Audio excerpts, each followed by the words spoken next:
दोस्तों स्वागत है सभी का exams with MS YouTube channel पर। आज के इस वीडियो में देखने वाले हैं क्लास 8 साइंस का वार्षिक परीक्षा 2025 का पेपर।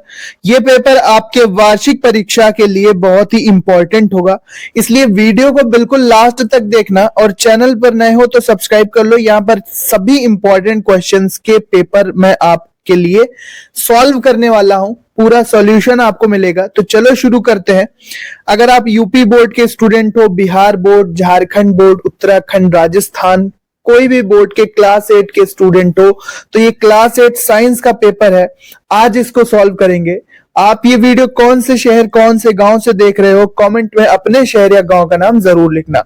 तो चलो शुरू करते हैं। 15 मार्क्स का ये पेपर है, 50 नंबर का पेपर है। यहाँ पर 2 घंटे मिलेंगे, 2 से 2.5 घंटे समय मिलता है। सबसे पहले यहाँ पर बहुविकल्पीय प्रश्न ऐसे प्रश्न होते हैं जहां पर आपको 4 ऑप्शन दिए होते हैं और एक ऑप्शन सही आपको सिलेक्ट करके लिखना होता है। सबसे पहला प्रश्न पूछा गया कि न्यूट्रॉन की खोज किसने की। ऑप्शन ए है कड़ाद, ऑप्शन बी है डाल्टन, ऑप्शन सी है जेम्स चैडविक या फिर ऑप्शन डी रदरफोर्ड। तो इसका जो सही ऑप्शन है वो है सी, जेम्स चैडविक। न्यूट्रॉन की खोज जेम्स चैडविक ने की थी। अगला प्रश्न लेते हैं, फलों को पकाने के लिए कौन सा हार्मोन उपयोग किया जाता है। फलों को पकाने के लिए कौन सा हार्मोन उपयोग किया जाता है। ऑक्सिन, एब्सिसिक अम्ल, एथिलीन या फिर साइटोकाइनिन। तो यहां पर सही ऑप्शन इसका हो जाएगा एथिलीन। एथिलीन एक ऐसा पादप हार्मोन होता है जिसका उपयोग फलों को पकाने के लिए किया जाता है। अगला है हमारे पास, हड्डियों, जोड़ों या मांसपेशियों की अक्षमता को क्या कहते हैं। हड्डियों, जोड़ों या मांसपेशियों की अक्षमता को क्या कहते हैं, यह आपको बताना है। डिसलेक्सिया कहते हैं या दृष्टिबाधिता, डिस्ग्राफिया या लोकोमोटर दिव्यांगता। तो इसका सही ऑप्शन हो जाएगा लोकोमोटर दिव्यांगता। ये वाला ऑप्शन सही हो जाएगा बच्चों। नेक्स्ट क्वेश्चन देखते हैं, अवतल लेंस से किसी वस्तु का प्रतिबिंब। अगला प्रश्न है, अवतल लेंस से किसी वस्तु का प्रतिबिंब कैसा होगा। आभासी उल्टा और छोटा, आभासी सीधा बड़ा, आभासी सीधा व छोटा या फिर आभासी उल्टा व बड़ा। तो सही ऑप्शन आपको यहां पर लिखना है आभासी सीधा और छोटा। यहां पर ऑप्शन नंबर सी करेक्ट हो जाएगा, आभासी सीधा व छोटा। अगला प्रश्न देखते हैं कि कार्बन का क्रिस्टलीय रूप है। कार्बन का क्रिस्टलीय रूप पूछा गया है, यहां पर कौन सा होगा। जंतु चारकोल, ग्रेफाइट, कोयला या फिर लकड़ी का चारकोल। तो यहां पर ऑप्शन नंबर बी करेक्ट है। जो ग्रेफाइट होता है वो कार्बन का क्रिस्टलीय रूप होता है। बाकी जंतु चारकोल क्रिस्टलीय रूप नहीं है, लेकिन कार्बन के ही ये भी अपर रूप होते हैं, लेकिन कार्बन का क्रिस्टलीय रूप नहीं है। अगला प्रश्न देखते हैं कि सही गलत का आपको निशान लगाना है। सही कथन के सामने आप सही लिखेंगे और गलत कथन। तो सबसे पहले पूछा गया है यहां पर कि नवंबर 1969 में इसरो का गठन हुआ। ये कथन सही है। अगला है, क्वार्ट्ज एक धात्विक खनिज है। क्वार्ट्ज एक धात्विक खनिज है, ये कथन गलत हो जाएगा। क्वार्ट्ज एक अधात्विक खनिज है। अगला है, मेंढक में बाह्य निषेचन होता है। तो ये सही बात है, तो इसके आगे आप सही का निशान लगाएंगे। साहीवाल गाय की नस्ल है, ये भी सही ऑप्शन है, ये भी सही कथन है, तो इसके आगे आप सही का निशान लगाएंगे। तांबा विद्युत का चालक पदार्थ है, मतलब इसमें विद्युत बह सकती है, ये भी कथन बिल्कुल सही है। तांबा विद्युत का चालक पदार्थ है। तो इसरो का गठन 1969 में सही है। क्वार्ट्ज धात्विक खनिज है, नहीं, गलत है, अधात्विक है। मेंढक में बाह्य निषेचन होता है, सही है। साहीवाल गाय की नस्ल है, सही है। तांबा विद्युत का चालक पदार्थ है, सही है। नेक्स्ट है यहाँ पर फिलिंग द ब्लैंक्स। आपको रिक्त स्थान भरना है विज्ञान क्लास 8 की अपने टेक्स्ट बुक के अकॉर्डिंग। यहाँ पर देखो रिक्त स्थान दिया है, रेशों से बने कपड़े अधिक टिकाऊ और सस्ते होते हैं। तो यहाँ पर आपको संश्लेषित भरना है। क्या भरना है, संश्लेषित भरना है, ठीक है। संश्लेषित रेशे यहां पर आप भरेंगे। तो संश्लेषित रेशों से बने जो कपड़े होते हैं वो अधिक टिकाऊ और सस्ते होते हैं। अगला है, हैजा रोग खाली स्थान से फैलता है। तो हैजा रोग दूषित लिखा हुआ यहां पर आप पानी से भर देंगे। दूषित पानी से फैलता है, यहां पर देखो पानी भरा हुआ है। अगला क्वेश्चन है, जनन परिपक्वता आती है।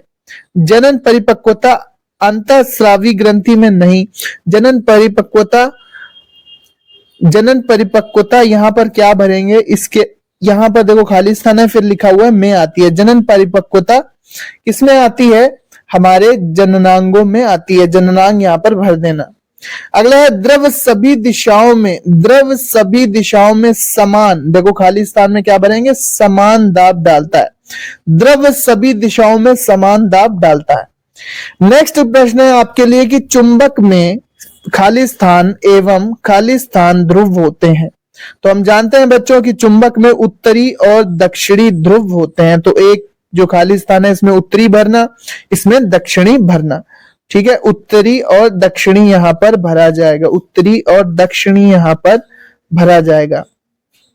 अगला प्रश्न है हमारे पास कि यहां पर आपको सही मिलान करना है, मैच करना है कॉलम ए को कॉलम बी के साथ। ठीक है, कॉलम ए में क्या दिया हुआ है, स्तंभ का में दिया है डिबलर, साइलो, सॉल्मन या शार्क और व्हाइट लेगहॉर्न। दूसरे में दिया है भंडारण की विधि, मछली की नस्ल, बुआई की विधि, मुर्गी की नस्ल, विटामिन ए तथा डी का स्रोत। तो सबसे पहले देखो डिबलर क्या है, डिबलर एक बुआई की विधि है, तो इससे हम मैच करेंगे। इसके सामने लिख देंगे, इसमें तो मैच करके दिखा रहे हैं, लेकिन कॉपी में जब लिखना है तो बस उसके सामने करके लिख देना आप। सैल्मन क्या है, सैल्मन क्या है, ठीक है, सैल्मन क्या है यहां पर, सैल्मन हो जाएगा विटामिन ए और विटामिन डी का स्रोत। ये एक मछली होती है सैल्मन, ये विटामिन ए और डी का स्रोत हो जाएगी। शार्क क्या है, शार्क एक मछली की नस्ल है, यहां पर आप शार्क को मछली की नस्ल से मिलाएंगे। साइलो क्या है, साइलो आप भंडारण की एक विधि, ठीक है, साइलो को आप भंडारण की एक विधि से मिलाएंगे। ठीक है, जो भंडारण करते हैं, चीजों को गोदाम में रखते हैं, उसकी एक विधि है। अनाज हो गया, कोई भी चीज हो गई, उसके भंडारण की विधि है साइलो। और व्हाइट लेगहॉर्न जो है वो एक मुर्गी की नस्ल है, इसे मुर्गी की नस्ल में मिलाएंगे। इसके बाद प्रश्न पूछे गए हैं, 4 प्रश्नों के उत्तर देना है, आपको लिखना है इलेक्ट्रॉन पर किस प्रकार का आवेश होता है। तो आप लिखेंगे इसका उत्तर, इलेक्ट्रॉन पर ऋण आवेशित आवेश होता है, ऋण आवेश होता है, इलेक्ट्रॉन पर ऋण आवेश होता है। अगला है कि किन्हीं 2 अंतःस्रावी ग्रंथियों के नाम और उनके कार्य लिखो। तो सबसे पहले आप पिट्यूटरी या पीयूष ग्रंथि लिख सकते हैं, पहली अंतःस्रावी ग्रंथि। दूसरी आप थायराइड ग्रंथि लिख सकते हैं, थायराइड ग्रंथि लिख सकते हैं। ये दोनों हो गए। पीयूष ग्रंथि विभिन्न जैविक क्रियाओं का नियंत्रण करते हैं, ये कार्य लिख देना। थायराइड ग्रंथि, ठीक है, थायराइड ग्रंथि क्या करती है कि थायराइड ग्रंथि भी हमारे जो थायरोक्सिन हार्मोन होता है, जो हमारी शरीर की विभिन्न क्रियाओं को नियंत्रित करता है, ये थायराइड का कार्य हो जाएगा। आप इसको इस तरह से लिख सकते हैं। इसके अलावा थाइमस, अधिवृक्क या एड्रीनल ग्लैंड, ठीक है, इन पैराथायराइड ग्रंथि, इन सब के बारे में भी आप लिख सकते हैं। लेकिन 2 का लिखना था तो 2 आपको बताए गए। पहला पैरा ओलंपिक खेलों का आयोजन कब और कहां किया गया, तो रोम में किया गया था 1960 में। कहां किया गया था, रोम में किया गया था 1960 में, पैरा ओलंपिक का गेम। नेक्स्ट है हमारे पास कि निकट दृष्टि दोष के निवारण हेतु कौन सा लेंस प्रयोग किया जाता है। तो निकट के लिए उत्तल, ठीक है, एक ट्रिक बता रहे हैं, ड्यूना करके आप एक ट्रिक सीख लो कि दूर दृष्टि दोष, डी से दूर दृष्टि दोष के लिए यू से उत्तल लेंस और निकट दृष्टि दोष के लिए अवतल लेंस। तो यहाँ पर निकट दृष्टि दोष के लिए कौन सा लगाया जाएगा, अवतल लेंस यहाँ पर उपयोग किया जाएगा। ठीक है, अवतल लेंस यहाँ पर आप उपयोग करेंगे निकट दृष्टि दोष को दूर करने के लिए। अगला है पेट्रोलियम किन गैसों का मिश्रण होता है। तो petroleum propane butane methane ethane, इन सब का मिश्रण होता है। पेट्रोलियम गैस जो हमारे रसोई गैस होती है उसमें मुख्यतः प्रोपेन और ब्यूटेन का मिश्रण होता है। बाकी जो बायोगैस होती है उसमें मेथेन भी पाई जाती है, लेकिन आप प्रोपेन और ब्यूटेन लिख सकते हैं जो पेट्रोलियम में मुख्य रूप से पाई जाती है। और भी गैसें पाई जाती हैं, लेकिन प्रोपेन और ब्यूटेन आप मुख्य रूप से पेट्रोलियम गैस में लिखेंगे, प्रोपेन और ब्यूटेन। अगला है किन्हीं 2 प्रश्नों के उत्तर देना है। पादप कोशिका तथा जंतु कोशिका में अंतर लिखना है। तो एक तरफ आप इस तरह से पेज को डिवाइड करेंगे, एक तरफ लिखेंगे प्लांट सेल यानी कि पादप कोशिका और एक तरफ आप एनिमल सेल जंतु कोशिका। देखो प्लांट सेल में कोशिका भित्ति पाई जाती है, इधर आप लिखेंगे, इसमें लिखेंगे एनिमल सेल में कोशिका भित्ति नहीं पाई जाती। पादप कोशिका यानी पौधों की कोशिका में रिक्तिका पाई जाती है, एक बड़ी रिक्तिका पाई जाती है, जंतु कोशिका में नहीं पाई जाती। पादप कोशिका में सेंट्रोसोम नहीं पाया जाता है, जबकि जंतु कोशिका में एनिमल सेल्स में सेंट्रोसोम पाया जाता है। इसके अलावा आप लिखेंगे कि प्लांट सेल या पादप कोशिका में हरित लवक पाए जाते हैं, हरित लवक पाए जाते हैं, जबकि जंतु कोशिका में हरित लवक नहीं पाए जाते। तो इस तरह से 4 से 6 अंतर आप लिखेंगे। इसके बाद तवे के हैंडल में लकड़ी लगी होती है, क्यों? तो क्योंकि जो लकड़ी का हैंडल होता है वो कुचालक होता है, जिससे हमारे हाथ नहीं जलते। अगर लोहे का हैंडल लगाएंगे तो वो भी गर्म हो जाएगा और हमारे हाथ जल जाएंगे। अगला है सूक्ष्म जीवों का आर्थिक महत्व लिखो। तो यीस्ट वगैरह का उपयोग ब्रेड और शराब बनाने में किया जाता है। इसके अलावा पेनिसिलिन नामक एंटीबायोटिक को पेनिसिलियम नामक कवक से बनाया जाता है। इस तरह से 2 से 3 आर्थिक महत्व आप याद करेंगे। साइकिल के पंप की कार्यविधि का वर्णन करना, एक चित्र और कार्य लिखेंगे। नेत्र दृष्टि दोष किसे कहते हैं, ये कितने प्रकार का होता है।